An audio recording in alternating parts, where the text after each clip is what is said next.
સ્વામિનારાયણ હરે.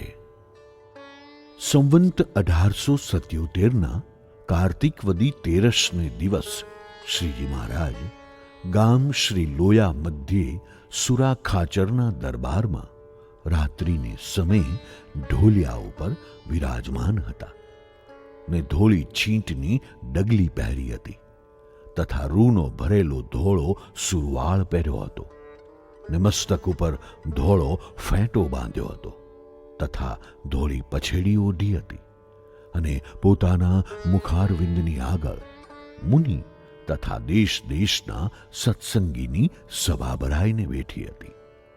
તે સમયને વિશે શ્રીજી મહારાજને ભગવદાનંદ સ્વામી તથા શિવાનંદ સ્વામીએ પ્રશ્ન પૂછ્યો છે. ભગવાન તથા સંત તેનો જેને મહાત્મ્ય જ્ઞાને સહિત નિશ્ચય હોય તેના શા લક્ષણ છે? પછી શ્રીજી મહારાજ બોલ્યા છે, જેને ભગવાનનો ને સંતનો મહાત્મ્ય જ્ઞાને સહિત નિશ્ચય હોય તેથી ભગવાનને અર્થે તે સંતને અર્થે શું ન થાય?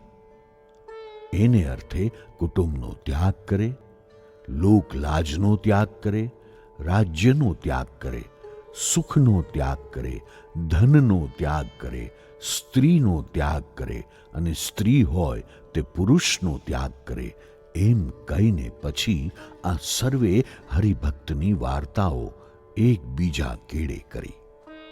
ગામ ડડુસરવાળા રજપૂત ગલુજી તથા ધર્મપુરવાળા કુશળ કુંવરબાઈ તથા પર્વતભાઈ તથા રાજબાઈ તથા જીવુબાઈ તથા લાડુબાઈ તથા મોટા રામબાઈ તથા દાદો ખાચર તથા માચો ભક્ત તથા મૂળજી બ્રહ્મચારી તથા ભુજવાળા લાધીબાઈ ને માતાજી તથા મુક્તાનંદ સ્વામી તથા વાળાક દેશનો આહિર પટેલ સામત તથા ગામ માનકુવાના મૂળજી તથા કૃષ્ણજી તથા વાળાક દેશમાં ગુંદાળી ગામના બે કાઠી હરિભક્ત ઇત્યાદિક જે સત્સંગી તેમણે ભગવાનને અર્થે ને સંતને અર્થે જે જે કર્યું તેને વિસ્તારીને કહેતા હવા. અને વળી એમ કહ્યું છે, જેને ભગવાનનો નિશ્ચય મહાત્મ્ય જ્ઞાને સહિત હોય તે ભગવાનના વચનમાં ફેર પાડે નહીં ને જેમ કહે તેમ કરે.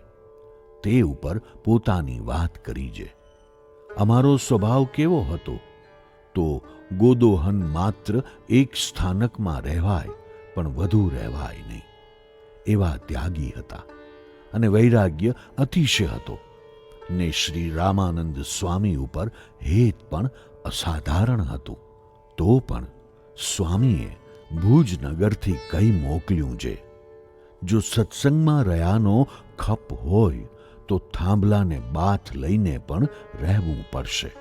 એમ મયારામ ભટ્ટે આવીને કહ્યું. ત્યારે અમે થાંભલાને બાથ લીધી.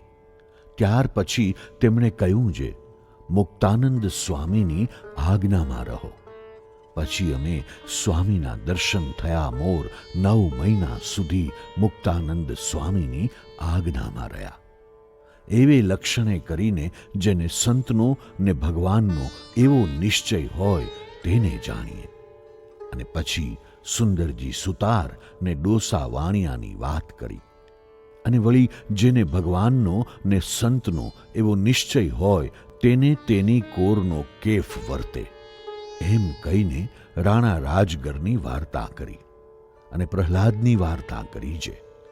પ્રહલાદ જે તે નૃસિંહજી પ્રત્યે બોલ્યા છે, હે મહારાજ, હું આ તમારા વિકરાળ રૂપથી નથી બીતો ને તમે જે મારી રક્ષા કરી તેને હું રક્ષા નથી માનતો ને તમે જ્યારે મારા ઇન્દ્રિયો રૂપ શત્રુના ગણ થકી રક્ષા કરશો ત્યારે હું રક્ષા માનીશ.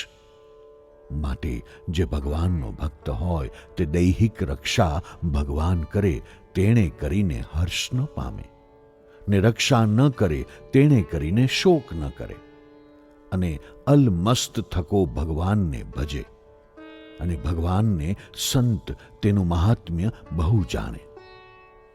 તે ઉપર ગામ કઠલાલની ડોસીની વાત કરી અને આવી રીતનો જે હરિભક્ત હોય તેનો દેહ પગ ઘસીને પડે, વાઘ ખાઈ જાય, સર્પ કરડે, શસ્ત્ર વાગે, પાણીમાં બુડી જાય ઇત્યાદિ ગમે તેવી રીતે અપમૃત્યુએ કરીને દેહ પડે તો પણ એમ સમજે જે ભગવાનના ભક્તની અવળી ગતિ થાય જ નહીં.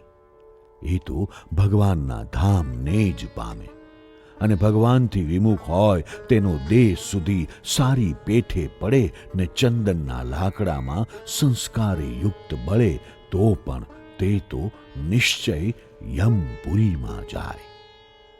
એ બેની વિકતિ સારી પેઠે સમજે. એ સર્વે પ્રકારની જેના હૃદયમાં દ્રઢ ગાંઠ પડી જાય તેને ભગવાન ને સંતનો મહાત્મય સહિત નિશ્ચય છે એમ જાણવું. અને એવો નિશ્ચયવાળો જે હોય તે જરૂર બ્રહ્મ મહોલમાં જ પૂગે, પણ બીજે ક્યાંય કોઈ ધામમાં ઓરો રહે નહીં. ઇતિ વચનામૃતમ. એવી રીતે લોયાનું ત્રીજું વચનામૃત થયું.